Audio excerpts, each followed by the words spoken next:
gima lit ahinya.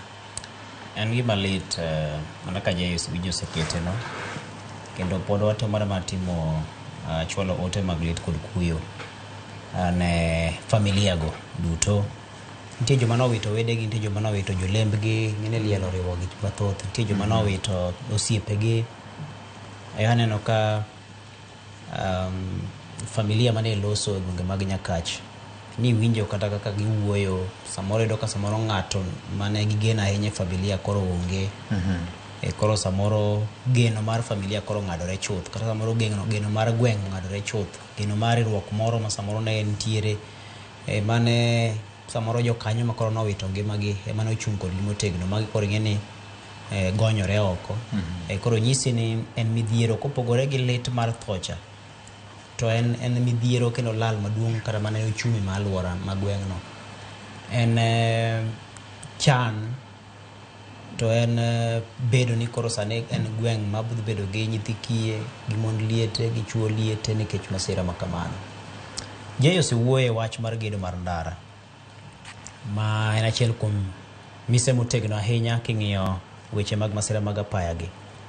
Nikech seche moko iyudo samoro kaka winjo wacha, samoro dereba ne nyien e ndara to nitie gimoro mopoe. To kiwe mano, kech ing'eni king'iyo masira mag ndara bende ing'iye e yore mopogore opogore. Nitie ting' ma migepe duto nitiere godo, mochakore kuom sirikal, kuom jopiny magin jowuoth giwegi, kuom joti kod apaya kaka gi joriembo, kod ji migepe mamoko bende tayo chenro mopogore opogore mar ndara mar neno ni arita obedo makare ndara. Okadwa wacho ni okadwa seyo dereba mane riembo bas, to okadwa seyo joma ne oting'o nikech masira osetimore. Koro kanyo ok dwa chako watuone chumbi. To mak mane koro kwang'iye malach, nyoro ni wan gi twak matin gi Wuoro Tet, ming'eni en achiel kuom jotieg derepe man gi lony mararieya e piny ka. No penjo moro ni kata obedo ni wanyalo wacho ni samoro ndara oger marach, to penjo machielo nyalo bedo ni to joma tiyo kod ndara ne gin gitiyo kod e yo machalo nade. Kech king'e ni kamoro rach, to ting'i be intiere kod ting' mar neno ni mol mos kanyo mondo igowe loka machielo cha. Nikech owacho ni kopogore kod masira ma nyalo timore kuom ranyisi e roundabout ma Coptic no, samoro geche mia osekadhe odiochieng' to gari achiel oyudo masira. Bang' masira no, geche mamoko chak kadhe akadha kendo maonge masira. Gari machielo kata apiko machielo yudo masira kanyo. Bang'e no apiko mathoth, geche mathoth chak kadha akadha. Jomoko bende ng'ado kanyo gi tiendgi, to ng'ato achiel samoro ibiro gwe. Koro nyisi ni kata obedo ni samoro ndara olos marach, kata olos e yo ma ok ni kare, to pod joma tiyo kod ndara no bende nitiere kod ting' mar rito ngimagi to ngima joma nitiere e tokgi.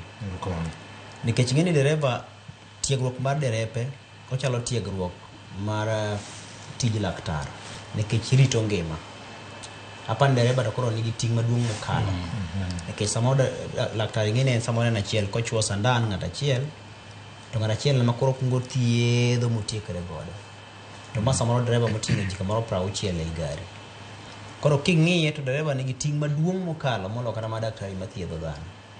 Daktari samoro nitiere kod thuolo mar chako go machiemo, ng'iyo ni kamiye yadhni to nyalo dhi maber, ma kamiye to nyalo hinye, koro wawe ma waketane ma. To dereba ing'eni mare en mana sekond achiel. Kotimo makosa matin to ngima ng'adore kamano to onge kaka inyalo duoge kendo. Koro derepe pod nitiere kod ting'. Joma tiyo gi ndara no pod nitiere kod ting' ma kaponi samoro Kenya pod ok otimo lokruoge, to nyaka wang'e ni wamol mos ma ok odhi ng'weri titi. Nyaka wang'e ni dereba ka intie gi ting'o ji ting'iyo kon gi kocha kapok idhi, mondo mi wabede ni koro wan joma nyalo rito ngima wawegi kapod ok wachopo kama koro wabiro luonge sirikal ni koro bi mondo urese. Moro sirikal koro bira bang'e ka midhiero to osetimore. Koro pod ting' nitiere maduong' ahinya ne joma tiyo kod ndara. Nitie wer moro mane wahero ga winjo